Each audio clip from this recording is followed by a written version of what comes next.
ఈ ప్రజలకు కోట్లాది మంది దాహార్తిని తీర్చే ఈ యొక్క చెరువులను శ్రీమంతులుగా గొప్ప వ్యక్తులుగా ఉన్న వాళ్ళు వాటి పక్కనే ఫామ్ హౌజ్ల పేరు మీద నిర్మించుకొని వాళ్ళ డ్రైనేజ్ కాలువలు తీసుకెళ్ళి గండిపేటలో కలిపినారు.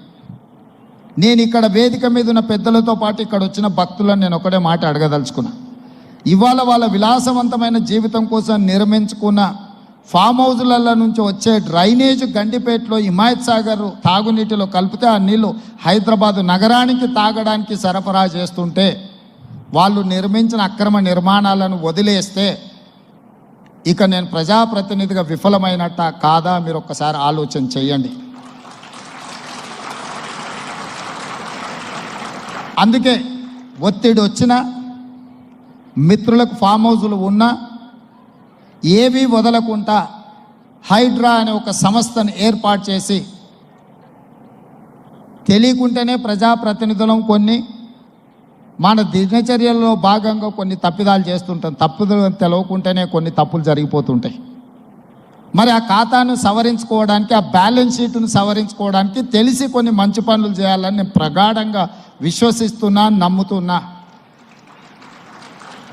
ఆ తెలిసి చెయ్యాలనుకుంటున్న మంచి పనులో భాగము ఈ చెరువులను చెరబట్టిన వాళ్ళ నుంచి విముక్తి కలిగించాలన్న ఏకైక లక్ష్యంతోనే ఈరోజు చెరువులను ఆక్రమించుకున్న వాళ్ళను ఎవరిని వదలకుండా ఉక్కు పాదంతో అణిచివేయాలన్న ఆలోచన, అందులో నిర్మాణాలను ఏ ఒత్తిడి వచ్చినా వెనక్కి తక్కకుండా తొలగించాలన్న ఆలోచనతోనే ఈరోజు ఈ చెరువులలో ఉన్న అక్రమ కట్టడాలను కూలగొడుతున్నాము.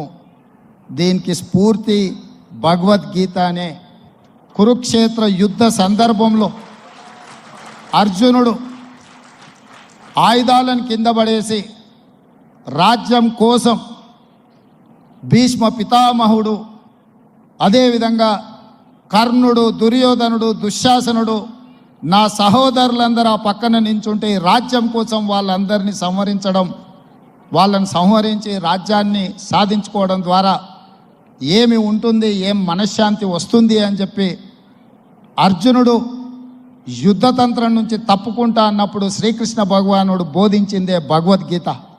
చంపేదెవరు, చంపించేదెవరు, లోక కళ్యాణం కోసం నీ బాధ్యతను నెరవేర్చాల్సిందే.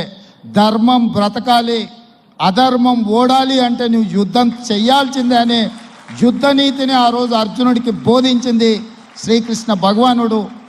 ఇవాళ ఆ శ్రీకృష్ణ భగవానుడి బోధనానుసారమే ఈరోజు ఈ చెరువులను కాపాడే కార్యక్రమాన్ని నేను తీసుకుంటున్నా. నాకు తెలుసు ఈ చెరువులలో నిర్మాణమైన విలాసవంతమైన ఫామ్ హౌజులు ప్రభుత్వాన్ని ప్రభావితం చేయగలిగిన స్థానాలలో ఉన్న చాలామంది వ్యక్తులు ఉన్నారు. ప్రత్యక్షంగా ప్రభుత్వంలో భాగస్వాములు అయి ఉండొచ్చు, లేకపోతే సమాజం మీద బాగా ప్రభావితం చేయగలిగిన వ్యక్తులు ఉండొచ్చు. కానీ వాటన్నిటినీ నేను పట్టించుకోదలుచుకోలే. ఇది భవిష్యత్ తరాలకు, ఇది రాజకీయాలకు సంబంధం లేదు. నేను స్పష్టంగా చెప్పదలుచుకున్నా. రాజకీయాల కోసమో లేకపోతే రాజకీయ నాయకులను కొంతమందిని దృష్టిలో పెట్టుకొని చేపడుతున్న కార్యక్రమం కాదు ఇది. భవిష్యత్ తరాలకు, మన పిల్లలకు, వాళ్ళ పిల్లలకు వారసత్వంగా మనం అందించే సంపద ఈ సరస్సులు, ఈ నదులు, లేకపోతే ఈ రోజున్న ఈ చెరువులు. ఈ ప్రకృతి సంపదను మనం విధ్వంసం చేస్తే ప్రకృతి మన మీద కక్ష కడుతుంది.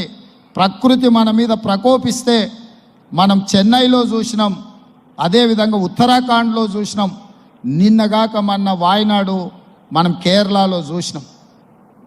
ఈరోజు ఇలాంటివన్నిటిని దృష్టిలో పెట్టుకున్నప్పుడు ఈ హైదరాబాదు నగరాన్ని రక్షించుకోవాల్సిన బాధ్యత మన అందరి మీద ఉన్నది. ఇది ఒక సుందరమైన నగరం. ఈ నగరానికి ఈ చెరువులే ఒక అందం. ఈ చెరువులను కాపాడే బాధ్యత ఈ ప్రభుత్వం తీసుకుంటుంది. ఎవరు ఏమనుకున్నా, ఎవరు ఏ ఒత్తిడి తెచ్చినా వాటన్నిటిని పక్కన పెట్టి చెరువులను ఆక్రమించుకున్న వాళ్ళ భరతం పడుతుంది ప్రభుత్వం అని చెప్పి నేను ఈ సందర్భంగా తెలియదలుచుకున్నాను.